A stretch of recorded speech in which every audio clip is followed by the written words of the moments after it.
राधे राधे भक्तों, स्वागत है आपका कार्तिक मास पाठ के अध्याय 11 में। भक्ति और श्रद्धा से परिपूर्ण इस पवित्र माह में भगवान श्री हरि विष्णु की महिमा का स्मरण हमारे जीवन को प्रकाश से भर देता है। आज के अध्याय में हम सुनेंगे एक ऐसी दिव्य कथा जो जीवन में धर्म, भक्ति और सत्य के मार्ग पर चलने की प्रेरणा देती है। आइए मन को शांत करें और जुड़े इस पावन पाठ से। जय श्री हरि विष्णु, जय तुलसी माता। एक बार सागर पुत्र जालंधर अपनी पत्नी वृंदा सहित असुरों से सम्मानित हुआ सभा में बैठा था।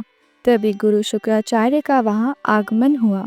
उनके तेज से सभी दिशाएं प्रकाशित हो गई। गुरु शुक्राचार्य को आता देखकर सागर पुत्र जालंधर ने असुरों सहित उठकर बड़े आदर से उन्हें प्रणाम किया। गुरु शुक्राचार्य ने उन सबको आशीर्वाद दिया। फिर जालंधर ने उन्हें एक दिव्य आसन पर बैठाकर स्वयं भी आसन ग्रहण किया। फिर सागरपुर जालंधर ने उनसे विनम्रता पूर्वक पूछा, हे गुरुजी, आप हमें यह बताने की कृपा करें कि राहु का सिर किसने काटा था। इस पर दैत्य गुरु शुक्राचार्य ने विरोचन पुत्र हिरण्यकश्यप और उसके धर्मात्मा पुत्र का परिचय देकर देवताओं और असुरों द्वारा समुद्र मंथन की कथा संक्षेप में सुनाते हुए बताया कि जब समुद्र से अमृत निकल रहा था तो उस समय देवरूपी बनाकर राहु भी पीने बैठ गया। इस पर इंद्र के पक्षपाती भगवान विष्णु ने राहु का सिर काट डाला। अपने गुरु के मुख से इस प्रकार के वचन सुनकर जालंधर के क्रोध की कोई सीमा नहीं रही।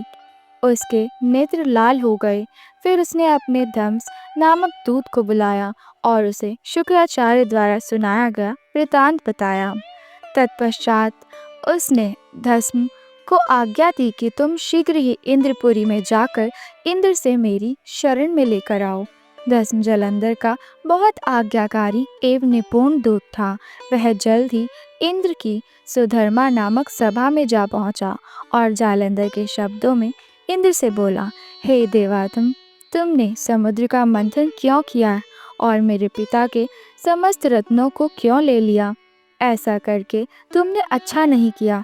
यदि तू अपना भला चाहता है तो उन सब रत्नों एवं देवताओं सहित मेरी शरण में आ जा, अन्यथा मैं तेरे राज्य का ध्वंस कर दूंगा। इसमें कुछ भी मिथ्या नहीं है। इंद्र बहुत विस्मित हुआ और कहने लगा, पहले मेरे भय से सागर ने सब पर्वतों को अपनी कक्षी में क्यों स्थान दिया और उसने मेरे शत्रु दैत्यों की क्यों रक्षा की? इसी कारण मैंने उनके सब रत्न हरण किए हैं। मेरी द्रोही सुखी नहीं रह सकता, इसमें संदेह नहीं है। इंद्र की ऐसी बात सुनकर वह दूत शीघ्र ही जालंधर के पास आया और सब बातें कह सुनाई। उसे सुनते ही वह दैत्य मारे क्रोध के अपने शोक फड़फड़ाने लगा और देवताओं पर विजय प्राप्त करने के लिए उसने उद्योग आरंभ किया।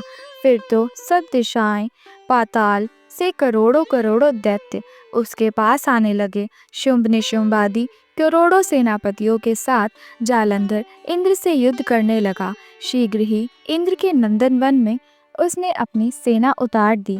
वीरों की शंख ध्वनि और गर्जना से इंद्रपुरी गूंज उठी। अमरावती छोड़ देवता उससे युद्ध करने चले। भयानक मारकाट हुई। असुरों के गुरु आचार्य शुक्र अपने मृत्यु संजीवनी विद्या से और देवगुरु बृहस्पति द्रोणगिरि से औषधि लाकर जिलाते रहे। इस पर जालंधर ने क्रुद्ध होकर कहा कि मेरे हाथ से मरे हुए देवता जी कैसे जाते हैं? जलाने वाली विधि तो आपके पास है। इस पर शुक्राचार्य ने देवगुरु द्वारा द्रोणाचार्य से औषधि लाकर देवताओं को जलाने की बात कह दी। यह सुनकर जालंधर भी कुपित हो गए और फिर शुक्राचार्य जी ने कहा, यदि शक्ति हो तो द्रोणगिरि को उखाड़कर समुद्र में फेंक दो, तब मेरे कथन की सत्यता प्रमाणित हो जाएगी। इस पर जालंधर कुपित होकर जल्द ही द्रोणगिरि पर्वत के पास पहुंचा और अपनी भुजाओं से पकड़कर द्रोणगिरि पर्वत को उखाड़कर समुद्र में फेंक दिया। यह तो भगवान शंकर का तेज था, इसमें जालंधर की कोई विचित्रता नहीं थी। तत्पश्चात यह सागर पुत्र युद्ध भूमि में आकर बड़े तीव्र गति से देवताओं का संहार करने लगा। जब द्रोणाचार्य जी औषधि लेने गए तो द्रोणाचल को उखाड़ हुआ शून्य पाया। वह भयभीत हो देवताओं के पास आए और कहा कि युद्ध बंद कर दो, जालंधर को अब नहीं जीत सकोगे। पहले इंद्र ने शिव जी का अपमान किया था। यह सुन देवता युद्ध में जय की आशा त्याग कर इधर उधर भाग गए। सिंधुसुत निर्भय हो अमरावती में घुस गए। इंद्र आदि सब देवताओं ने गुफा में शरण ली और इसी प्रकार संपन्न हुआ कार्तिक मास पाठ का यह अध्याय 11। जो भक्त इस कथा को श्रद्धा से सुनता है उसके जीवन में सुख, शांति और ईश्वर कृपा का वास होता है। यदि आपको यह कथा अच्छी लगी हो तो इसे लाइक करें, शेयर करें और चैनल को सब्सक्राइब करें ताकि आने वाली अध्यायों की दिव्य कथाएं आप तक सबसे पहले पहुंच सके।